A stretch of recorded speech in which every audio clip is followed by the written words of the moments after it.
Hello developers, welcome to programming kingdom. গত কয়েকটি video আপনারা দেখেছেন জাভার বেসিক কয়েকটি টপিক।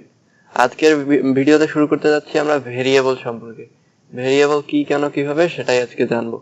ভেরিয়েবল হচ্ছে এমন এক ধরনের অবস্থা যেখানে আমরা বিভিন্ন ধরনের ভ্যালু বা ডাটাকে স্টোর করে রাখতে পারি বিভিন্ন নামের মধ্যে। গত প্রোগ্রামটি যদি আমরা ওপেন করি তাহলে দেখতে পাবো এখানে একটা জিনিস আমরা প্রিন্ট করেছিলাম এবং উপরে একটা কমেন্ট কি গত ভিডিওতে আমরা দেখেছি। এই ভিডিওতে আমরা দেখবো ভেরিয়েবল কি। তো আমরা এখানে হ্যালো ডেভেলপার যেটা আছে সেটাকে যদি আবার প্রিন্ট করতে চাই তো আমরা এখানে হ্যালো ডেভেলপার লিখে কিন্তু প্রিন্ট করতে পারি। কিন্তু আমরা যদি এটাকে অন্য কোথাও প্রিন্ট করতে চাই তবে আবারও কিন্তু ওই হ্যালো ডেভেলপার দেখা লাগতেছে। তো আমরা কি করতে পারি, এখানে একটা ডাটা টাইপ লিখতে পারি স্ট্রিং। ডাটা টাইপ কি সেটা পরের ভিডিওতে আমরা দেখব। স্ট্রিং হ্যালো ইকুয়াল আমরা এই জিনিসটাকে প্রিন্ট করে দিতে পারি, কিন্তু সেমিকোলন মাস্ট, প্রত্যেকটা লাইনের শেষে একটা করে সেমিকোলন দেওয়া লাগে। তো এখানে আমরা হ্যালো ডেভেলপারস না লিখে আমরা কিন্তু এই নামটা দিতে পারি, হ্যালো যেটা লিখেছি। এটা দিয়ে আমরা যদি প্রিন্ট করতে চাই আমরা কম্পাইলারে যাই, কম্পাইল করি জাভা সি demo.java। দেখতে পাচ্ছেন কোনো এরর ছাড়া কম্পাইল হয়েছে, মানে প্রোগ্রামটি সঠিক। তারপর আমরা যদি জাভা ডেমো দেই দেখতে পাবো হ্যালো ডেভেলপারস প্রিন্ট হয়ে গেছে। প্রিন্ট হওয়ার কারণ কি, আমরা ভ্যারিয়েবলের মধ্যে ডাটাটা স্টোর করেছি। তো ভ্যারিয়েবল কি বোঝা গেল, যেখানে এমন এক ধরনের অবস্থা যেখানে আমরা বিভিন্ন ধরনের ভ্যালু স্টোর করে রাখতে পারি, হোক সেটা নাম্বার, হোক সেটা টেক্সট অথবা অন্য কোনো ধরনের ভ্যালু। আমরা বিভিন্ন ধরনের ভ্যারিয়েবল ধীরে ধীরে দেখব। তো আমরা এখানে দেখতে পাচ্ছেন একটি ভ্যারিয়েবল তৈরি করেছি স্ট্রিং টাইপের, আরেকটি যদি ইন্ট টাইপের করি, ইন্ট হচ্ছে নাম্বার টাইপ আর স্ট্রিং হচ্ছে টেক্সট টাইপ। ইন্টের মধ্যে আমরা যদি এ লিখে এখানে একটা ভ্যালু রাখি 4, আমরা দেখতে পাবেন যে স্ট্রিং এর ক্ষেত্রে ডাবল কোটেশন ইউজ করেছি কিন্তু ইন্টের মধ্যে কোনো কোটেশন ইউজ করিনি, তারপরেও কিন্তু আমরা এরর পাবো না।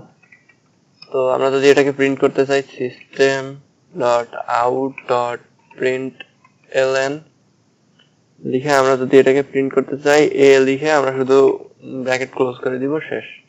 তো আমরা যদি এটাকে কম্পাইল করি,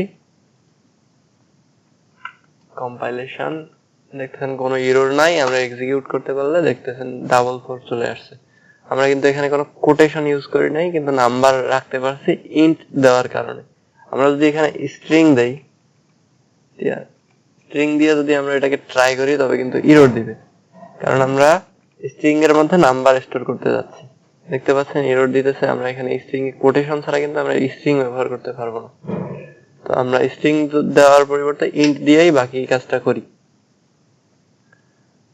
তো ইন্ট, আপনারা এইটুকু অংশ বুঝতে পারলেন যে আমরা কেন ভেরিয়েবল ব্যবহার করব। ভেরিয়েবল ব্যবহার করব বিভিন্ন ধরনের ডাটাকে স্টোর করে রাখার জন্য।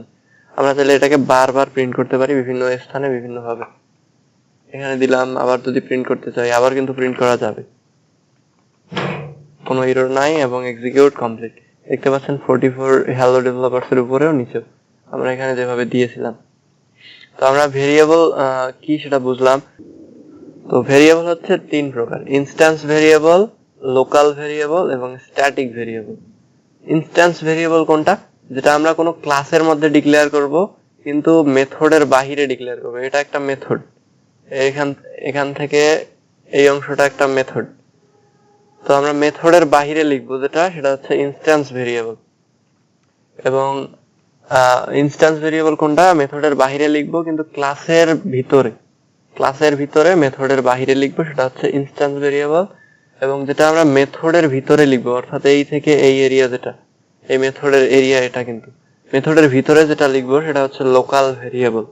এবং আরেকটা কি, স্ট্যাটিক ভেরিয়েবল। স্ট্যাটিক হচ্ছে স্ট্যাটিক কিওয়ার্ড যুক্ত যে ভেরিয়েবল গুলো থাকে সেটা হচ্ছে স্ট্যাটিক ভেরিয়েবল। স্ট্যাটিক কিওয়ার্ড ব্যবহার নিয়ে আমরা ভবিষ্যতে ভিডিও করব, সেগুলো দেখলে বুঝতে পারবেন স্ট্যাটিক আমরা কেন ব্যবহার করব। তো আপাতত একটা ধারণা দেই, সেটা হচ্ছে কি, আমরা এই ইনস্ট্যান্স ভেরিয়েবল যেটা, যদি মেথড এর মধ্যে স্ট্যাটিক কিওয়ার্ড ব্যবহার করা হয়, ইনস্ট্যান্স ভেরিয়েবলের ক্ষেত্রে কিন্তু স্ট্যাটিক কিওয়ার্ডটা ব্যবহার করতে হবে, অন্যথায় কিন্তু এরর দেবে।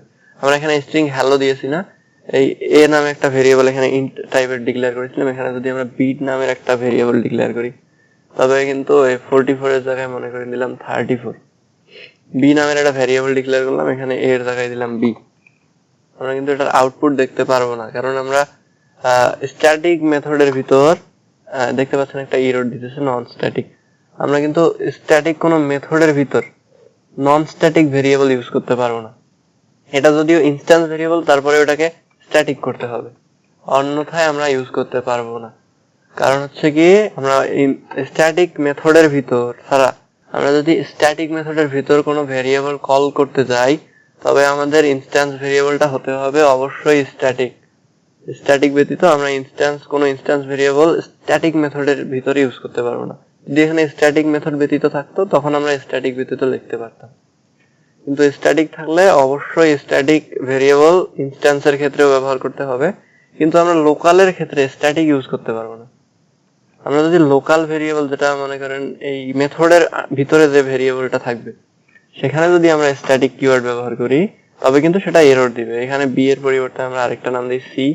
সি এর ভ্যালু যদি আমরা এখানে দেই 31, যাই হোক, এখানে আমরা প্রিন্ট করি সিটাকে, আমরা এখানে সি কে প্রিন্ট করি সি। আমরা এখানে কম্পাইল এক্সিকিউট করে দিতে যাই। কম্পাইল করতে গেলে দেখতে পাচ্ছেন একটা এরর দিয়েছে। কি error? Illegal start of exception. অর্থাৎ কি, আমরা ভেরিয়েবল যেটা স্ট্যাটিক মেথডের ভিতর আমরা স্ট্যাটিক ভেরিয়েবল ডিক্লেয়ার করতে পারবো না। আমরা যদি স্ট্যাটিকটা তুলে দেই তাহলে কিন্তু এটা কাজ করবে। স্ট্যাটিকটা তুলে দিলে এটা কিন্তু ঠিকঠাক ভাবে কাজ করবে। জাভা সি ডেমোতে দেখতেছেন কোনো এরর নাই, আমরা এটাকে প্রিন্ট করতে পারতেছি রিল্যাক্স। তো আমরা কি করব, স্ট্যাটিক ভেরিয়েবল যদি ডিক্লেয়ার করতে যাই তাহলে আমরা ইনস্ট্যান্সের ক্ষেত্রে ব্যবহার করতে পারবো, এবং ইনস্ট্যান্স যেটা স্ট্যাটিক মেথড, এই স্ট্যাটিক মেথড ব্যতীত কিন্তু আমরা স্ট্যাটিক ভেরিয়েবল ইউজ করতে পারবো না। স্ট্যাটিক ভেরিয়েবল ব্যতীত কিন্তু আমরা স্ট্যাটিক মেথডের ভিতর কোনো বাহিরের ইনস্ট্যান্স ভেরিয়েবল ইউজ করতে পারবো না। অর্থাৎ আমাদের ইনস্ট্যান্স ভেরিয়েবল যদি স্ট্যাটিক না হয় এবং মেথড যদি স্ট্যাটিক হয়, তবে কিন্তু এটা এরর দিবে। আরেকটা জিনিস, সেটা হচ্ছে কি, একই নামের আমরা ভেরিয়েবল ইউজ করতে পারবো না। অর্থাৎ এখানে সি এর পরিবর্তে আমরা যদি বি দেই, এখানে কিন্তু বি নামের একটা ভেরিয়েবল অলরেডি রয়েছে, এখানে যদি বি দেই তবে কিন্তু একটা এরর দিবে।